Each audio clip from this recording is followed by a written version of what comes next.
My name is Marisa Boevers. I'm here today from ThoughtForm, and if I run into the same problems that Elliot did, I want you all to pay attention because I'll be asking one of you to come up and do the first half of the presentation again. I'm not going to repeat myself. I told Carol that I was going to talk about icons versus illustrations in information architecture for clarity and comprehension, because that seemed like a suitably studious topic, and I thought you would all think that made me seem cool. So as I was preparing for this presentation, it took a little bit of a left turn, so bear with me here. But as Bill mentioned in my bio, my background is in theater. That's what I went for school for, and I worked in theater for many years before coming to ThoughtForm. And way back in my undergraduate days, I took a directing class, and I was introduced to this idea that there are only two kinds of stories. This was, for those of you who know the author John Gardner, he wrote Grendel, and he wrote a lot about writing. This is a quote from him. He says, there are only two kinds of stories in the world. Boy leaves home. The classic example, Star Wars. Luke Skywalker, he goes off into the galaxy to find out who he is and defeat evil. He was at home, and then he left with some droids. And the other kind of story, stranger comes to town. And as a parent myself, I can tell you there is nothing stranger than an alien living in your kid's bedroom. And E.T. is a classic example of a stranger comes to town story. So I first heard about this 20-some years ago. John Gardner wrote it sometime maybe in the early 80s. And it stuck with me for a long time. It's something I still think about. You can use it. Think about the last book or movie or play or television show that you saw, and try to apply this framework. Was it boy leaves home or stranger comes to town? Do it right now. Everybody got it? Did everyone do Black Panther? Good. Okay.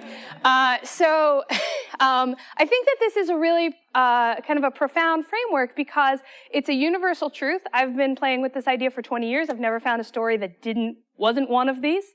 If you can think of one, find me afterwards. And it's also beautifully simple. There's only two things. You can remember it.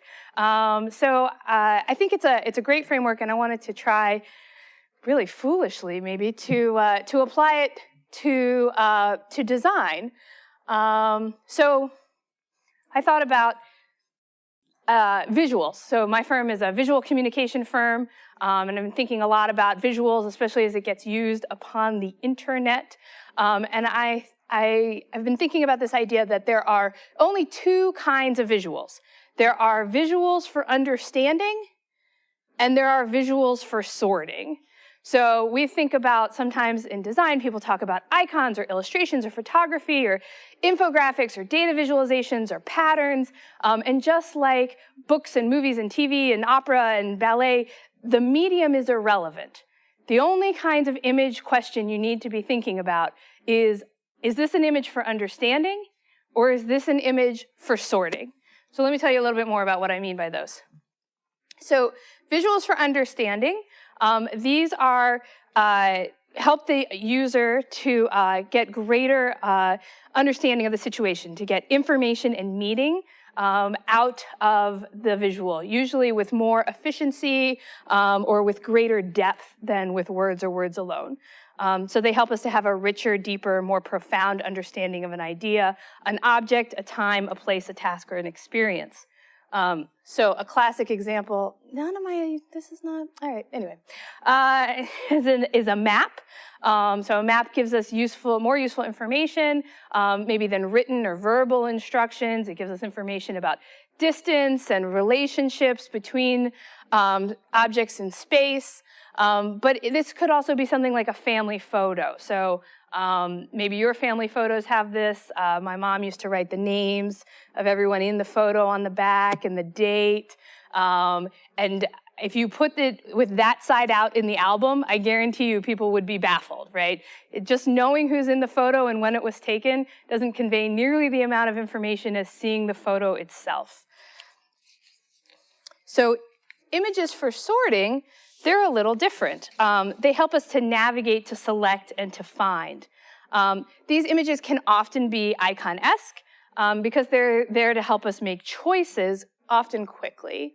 So classic example, bathroom sign. A bathroom sign doesn't really tell you much about the context of a bathroom. It doesn't tell you anything about the physiology of a human being, or anything about the cleanliness of that bathroom. It's really just telling you, urinal? No urinal.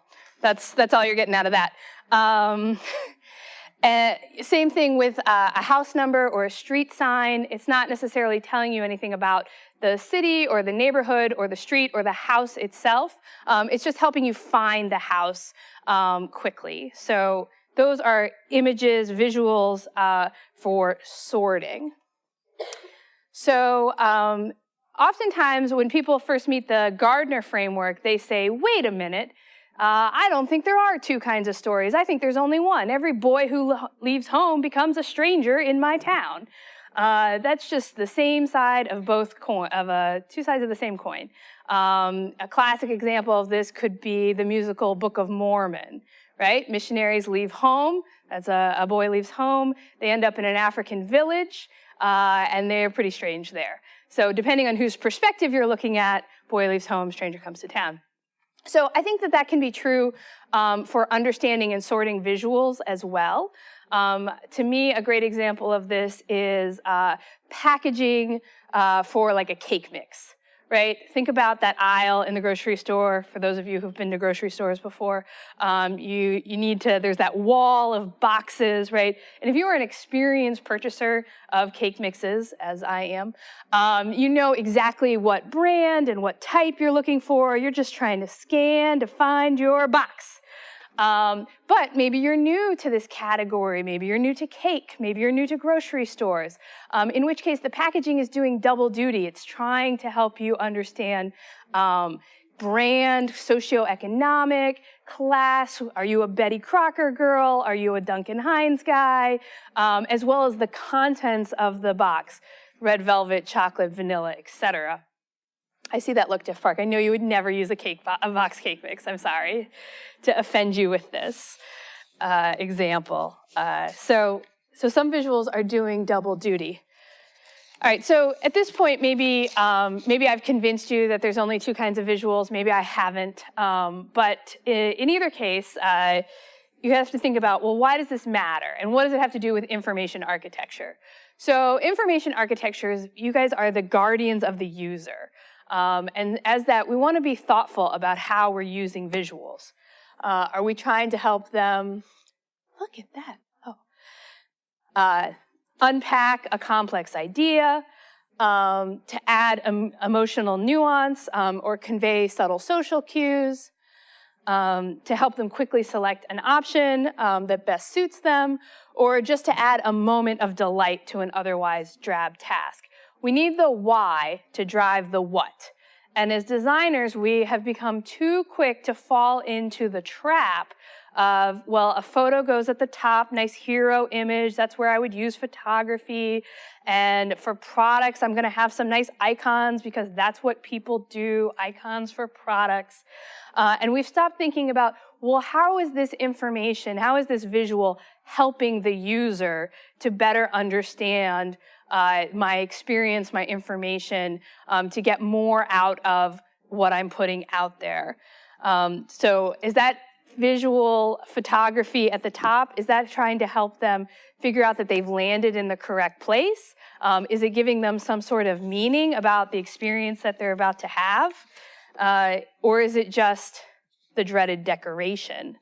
When we talk about purposeful design as information architects, as UX designers, as content strategists, we have to think about why we're doing these things. So we want to think about how, oh, I'm sorry, I have a pop quiz. Great. We want to be really thoughtful about this. So now we're going to do a pop quiz. This is what happens when you don't present with your speaker notes. All right, so we're going to play for pride, not prize here. 6 questions. Keep track on your own. Is this for understanding or is this for sorting? So the interior web page for comparing car rental options. Understanding or sorting. The splash page for an innovative new car. Understanding or sorting. the manual for learning how to drive a car. Is the visual here giving me understanding or sorting? Instructions for building a birdhouse, which are here on the right side. Is that for understanding or is that for sorting? The interior page of the brochure for picking a summer camp program, which is kind of the one at the bottom, the interior page there. And finally, the landing page for women's pants. All right, I'm going to reveal the answers. I hope you're all prepared. I think I'm PC. Okay. Oh.